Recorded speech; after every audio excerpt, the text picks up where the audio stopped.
Hello everyone, my name is TitanBot and today we are going to play Hearts of Iron 4 as Belgium and form the European Union. For that, we'll have to be flexible about our foreign policy, which in real life is a very bad thing, but in-game it will allow us to get the job done. For the first focus, we'll select political effort, then we'll continue to gather all our forces in one army, switch them all into regular infantry and station them at the border with the Netherlands. As for construction, we will add 3 civilian factories to Wallonie, and we'll continue with basic industrial research.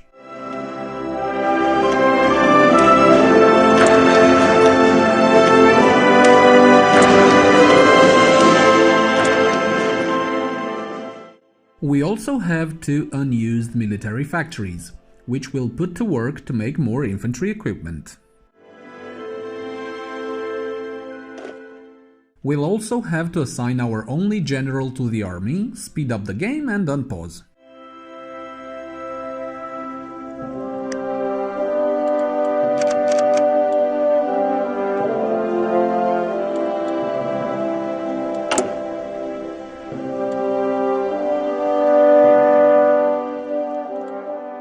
Oh, almost forgot. We have to train more infantry units and we'll start with 2 divisions. Okay, political effort is complete. Next, we want to go down the industrial path of the focus tree to get the research slots ASAP. With the political power that we gathered so far, we will hire a silent workhorse for more political power in the long run. In the first few years of the game, we will need a lot of the good stuff. Spain is in turmoil, but everything is good for us. In the meantime, we have hired an old guard, which will give us an extra 10% political power, and now we've just hired a fascist demagogue.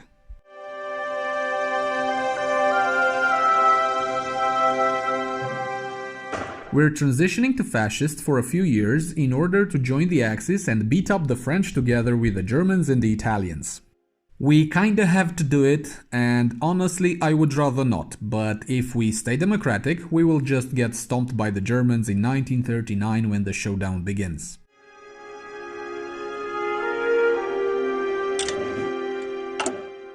We'll add a few more infantry divisions to the training queue, even if we don't currently have the manpower for all of them just yet.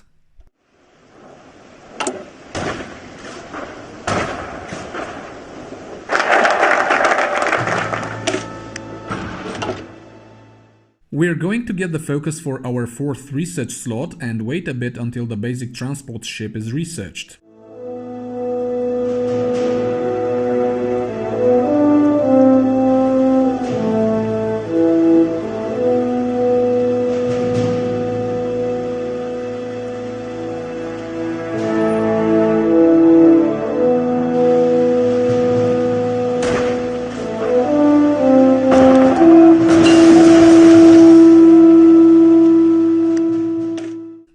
As you can see, we have focused on subs and transports because we are going to invade and chase out the Brits from across the channel.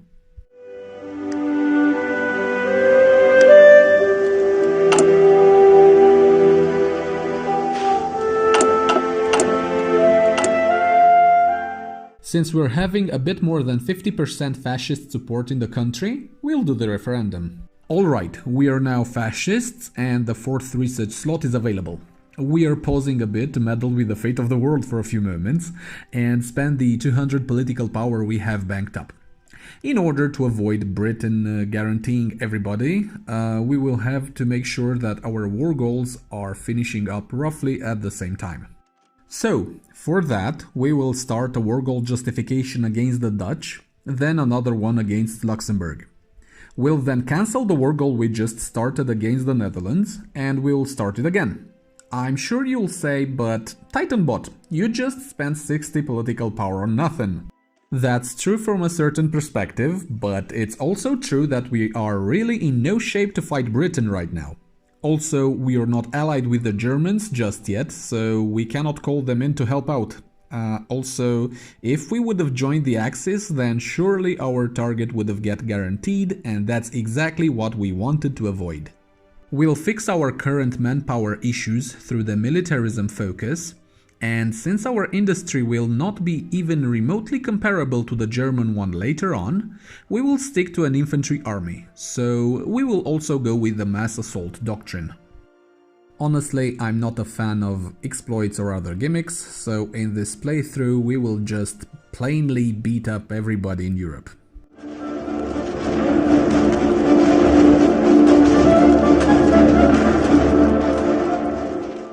These fights are very easy.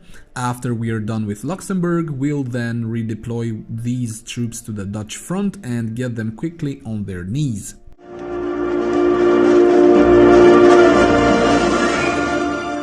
Thank you for the volunteers. We are now going to unify the Low Countries under our leadership.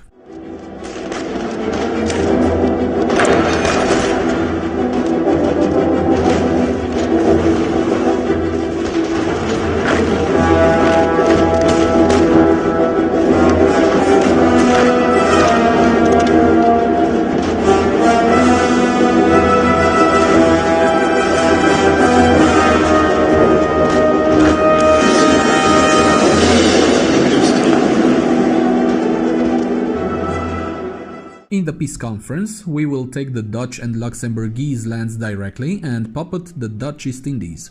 Them and the new Mughal Empire will later on provide us with the bulk of the soldiers required to just plainly destroy the Axis once they're in control of like half the world. We're going to repudiate the Treaty of London to get cores on all the Low Countries provinces. We can now safely join the Axis and get ready to conquer France and the UK.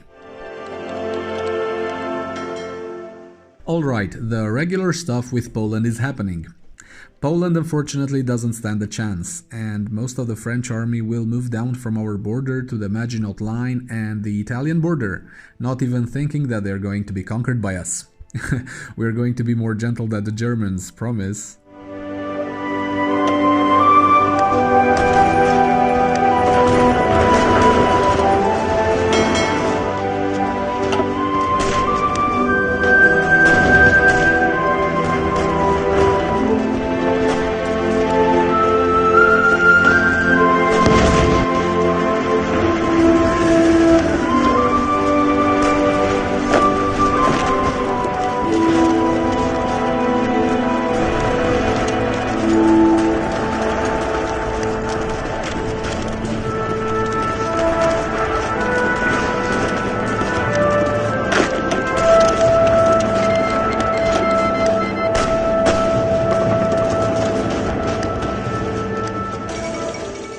Unfortunately, Poland has succumbed to the advancing German armies and France is getting overrun on all fronts.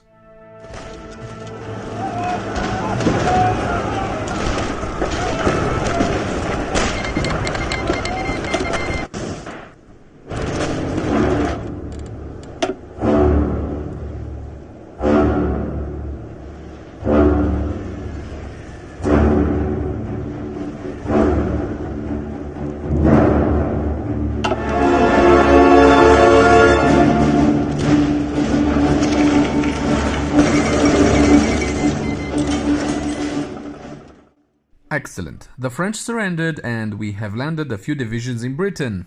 Unfortunately for them, this is one of the worst moments to get invaded since they have most of their troops spread out across their empire.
have to be tricky now. If we would just conquer London and end the war in a hurry, we would be left with almost nothing because our war score is just shit.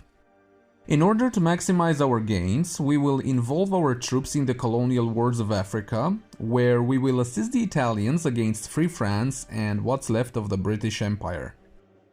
Okay, we're going to have the first pick in the peace conference, so let's just end it. Basically, the plan for the peace conference is this. Conquer France directly and puppet the United Kingdom. This way we will be able to annex the UK later on. If we try to just take as much land as we can, we won't be able to get everything we need, and right now we need a lot of industry. The Germans puppeted Malaya, and that's a good thing, because we don't want to get involved in a war in Asia, and the Belgian East Indies will go for service by requirement when attacked. That means Japan will have to deal with all of the Axis, and the Germans will just double team them along with the United States. Annexing Britain and France again has given us the chance to recruit around 2.5 million soldiers. Since we are supposed to create the European Union, we are going to release some countries in Asia and Africa for 2 reasons. 1. We don't need to worry about fighting anyone there, and 2. We are not interested in a world conquest scenario.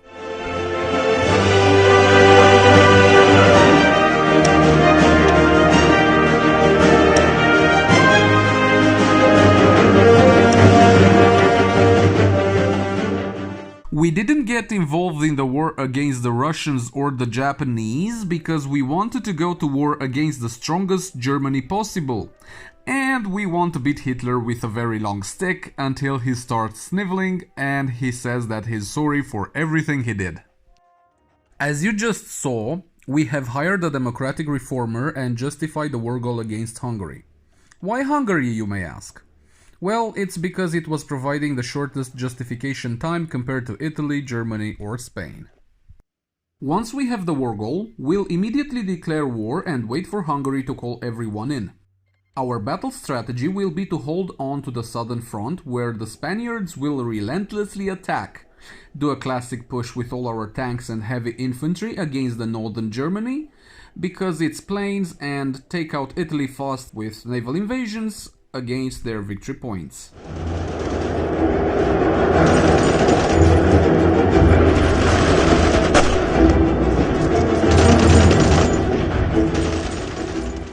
And of course, to properly punish Adolf and Benito for being such twats, we will continuously rain nukes on their troops to speed up their demise. Meanwhile on Nazi TV, the regular weather report for Western Germany. This month they'll experience a high of death and destruction raining from the sky, a low of friendly air superiority, hopeless chances for the soon-to-be European Union to stop the anti-fascist slaughter, and a few flurries of mortar shells in your area.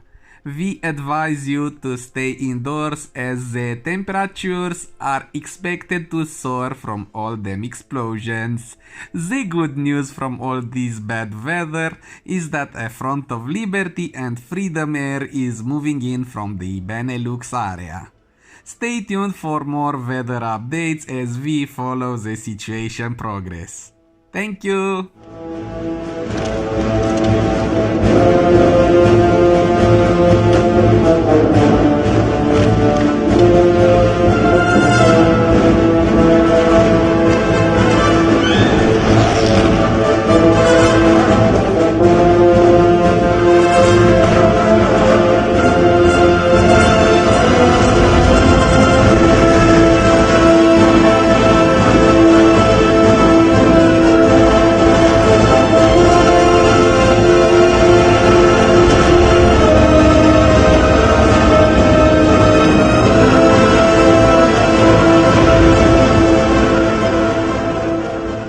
It'd be about time to move against Francisco as well, considering his troops have been sufficiently softened up.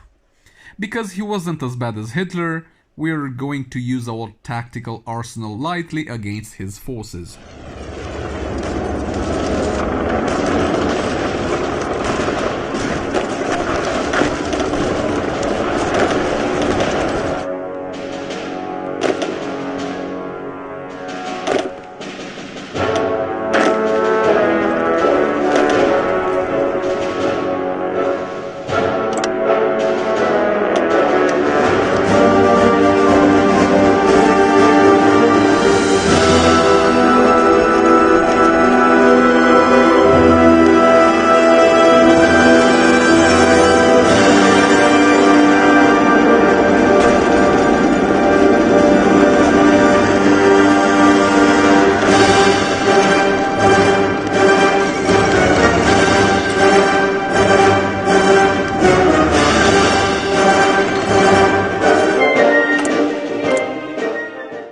is time for our local fascists to secure their legacy and let the country be democratic again.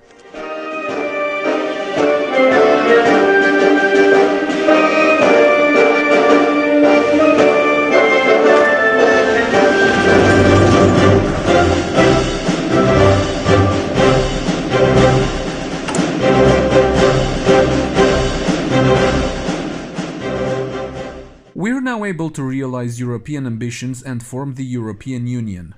Let us hear the EU's Ode to Joy anthem, also known as All Men Shall Be Brothers.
Will be immediately done with integrating Romania, Bulgaria and Greece in the European Union. Heard them wanting to join, so how about if we give them a few bullets worth of help?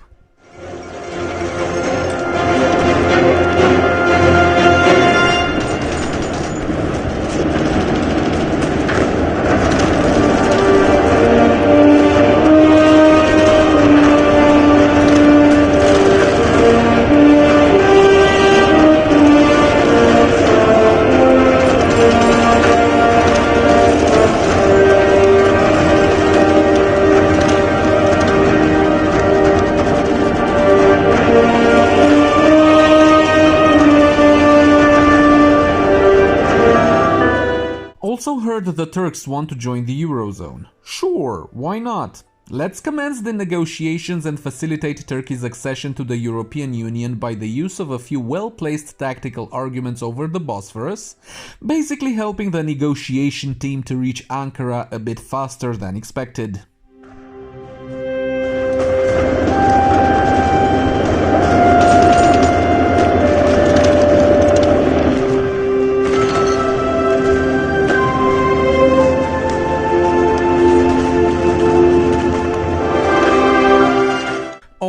With Turkey successfully joining the EU, we'll be done offering memberships to the rest of the potential members around the continent and beyond.